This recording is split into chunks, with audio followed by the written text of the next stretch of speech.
আসন্ন নির্বাচনে বেশ শক্তিশালী দল হিসেবেই লড়বে জামায়াতে ইসলামী। তবে ১১ দলীয় জোট নিয়ে জনসাধারণের ইতিবাচক মনোভাব ইতোমধ্যে দৃশ্যমান।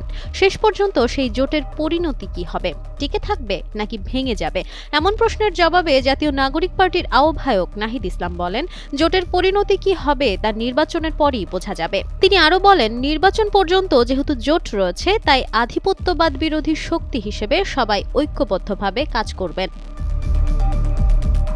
রোববার সকালে রাজধানীর সাইদনগর এলাকায় নির্বাচনী প্রচারকালে এসব কথা বলেন নাহিদ ইসলাম।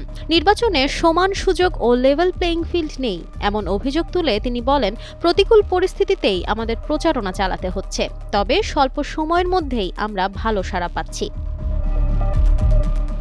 ১১ দলীয় জোট নিয়ে জনসাধারণের ইতিবাচক প্রতিক্রিয়ার কথা উল্লেখ করে নাহিদ ইসলাম বলেন, মানুষ এই জোটকে আলাদা আলাদা দলের সমষ্টি হিসেবে দেখছে না, বরং একটি ঐক্যবদ্ধ রাজনৈতিক শক্তি হিসেবেই দেখছে।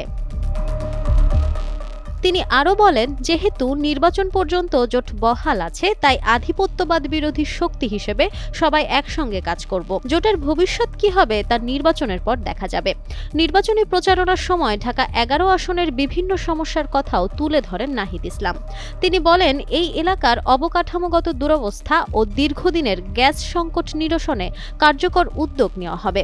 নির্বাচিত হলে এই সমস্যা সমাধানে অগ্রাধিকার দেওয়া হবে বলেও আশ্বাস দেন তিনি। Nafisa Noyal, Times today.